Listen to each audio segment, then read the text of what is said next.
How are you everyone? I hope you are doing well. So today we are going to look at leukemia in pediatrics. So leukemia is one of the most common conditions that affect children, and in terms of definition is a malignancy of the blood characterized by persistent and uncontrollable production of immature and abnormal white blood cells. So leukemia is a cancer of the blood cells and develops in the bone marrow, the soft inner part of the bones where the new blood cells are made. So that's leukemia there. So let me just go through with you the simple pathophysiology of how leukemia occurs. So leukemia usually the production of all the cells happens in the bone marrow where there is a stem cell. So a stem cell divides into different type of cells: the red blood cells, the white blood cells, and the platelets.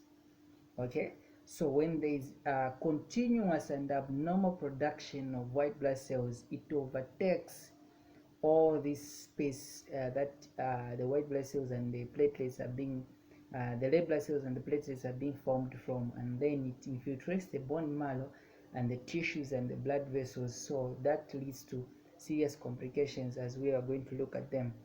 So the normal hair cells are produced only when there is enough space in the blood to accommodate them.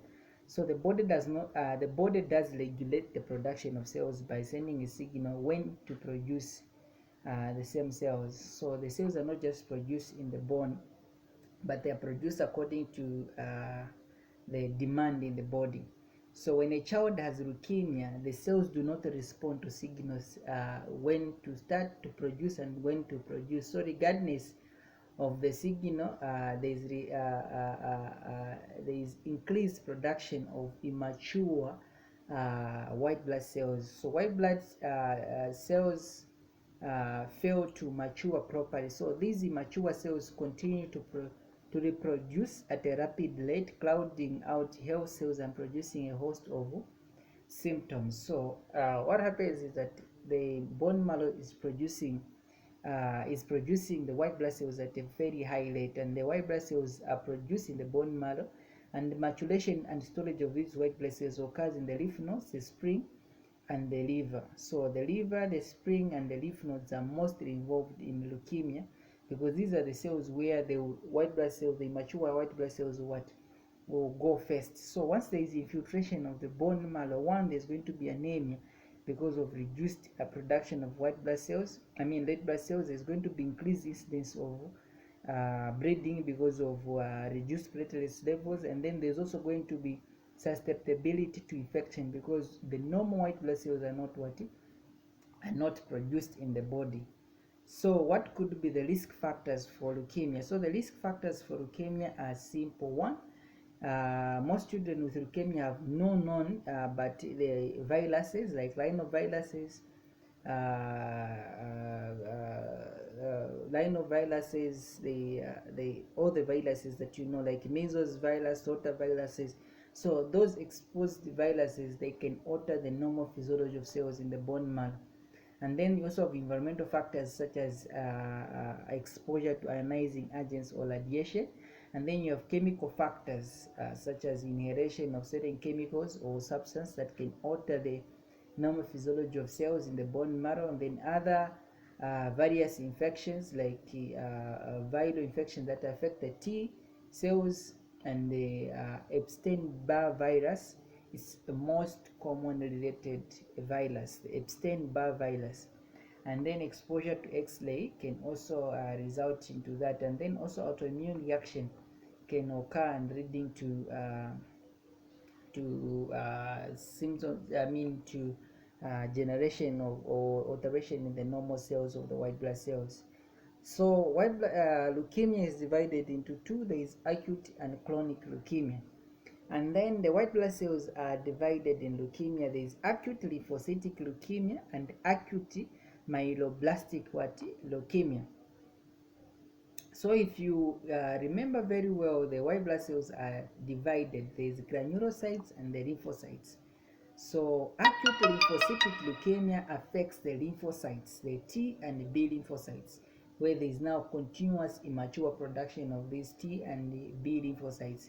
And then there is also acute myeloblastic leukemia, where there is continuous production of granulocytes like the basophils, the neutrophils, and the eosinophils. So there is continuous production of those white blood cells that now infiltrate the blood and also cause bleeding and anemia in a child. So what could be the signs and symptoms of leukemia? And then chronic, now it progresses slowly and occurs slowly in a patient, and most affects adult, but acute leukemia affects most children. So remember the difference between acute and chronic leukemia and the cells that are involved. So acute lymphocytic leukemia affects the lymphocytes, and acute myeloblastic leukemia affects the granulocytes. So remember that acute or chronic just depends with the occurrence. And then the signs and symptoms that occur, they can be fever, anorexia, body malaise, they can be weaknesses, petechiae. Some of the signs and symptoms are going to be progressive pallor, decreased activity because the patient is the nutrients are being used in the cancellous bones where they produce these immature white blood cells, and there's going to be weight loss because of the nutrients going to the bone, and then there's also going to be muscle wasting because of the loss of nutrients, and hepatosplenomegaly, as I told you, the spleen and the liver involved in the maturation. And then there can also be lymphadenopathy, where the lymph nodes are going to be swollen and inflamed. And then there can be hematemesis because of bleeding tendencies as reduced platelet levels are produced, and then excessive bleeding from minor injuries, and then cerebrospinal involvement, and then there can be also headache, vomiting, convulsions, drowsiness, and blurred vision. All these occur because of anemia. They can occur because of reduced platelet levels. They can occur because of the nutrients that are being taken out of the body to supply the cancerous cells. So how do you carry out a diagnosis, or how do you manage leukemia?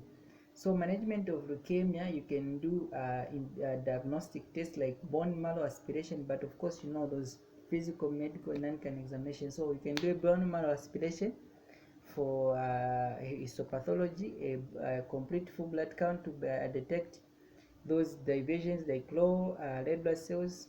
They can be reduced in normal white blood cells. They can be reduced platelets and increased immature white blood cells. And then you can also do a lymph node biopsy that can also detect cancerous cells. And then lumbar puncture to CSF will show presence of leukemic cells in the CSF. So the treatment you give in phases. So phase 1, you give remission induction therapy, where you give up to 4 to 6 weeks. So the first initial treatment you give for 4 to 6 weeks, and then a continuous treatment you give up to 3 years from 4 to 6 weeks. So 4 to 6 weeks you give vincristine, prednisolone, and adriamycin. So vincristine, prednisolone, and adriamycin are the drugs that you give for 4 to 6 weeks, and then for maintenance you give methotrexate. And then the late intensive or reinforcement therapy for another 4 weeks, you give vincristine and prednisolone. And then for cerebrospinal prophylaxis, you admit intrathecal methotrexate, hydrocortisone, and cytosine. So for vincristine, the dose of vincristine is 2 milligrams IV once to 2 weeks. And then the dose for cytarabine is 100 milligrams subcut. Then the dose for methotrexate is 5 milligrams per kg body weight.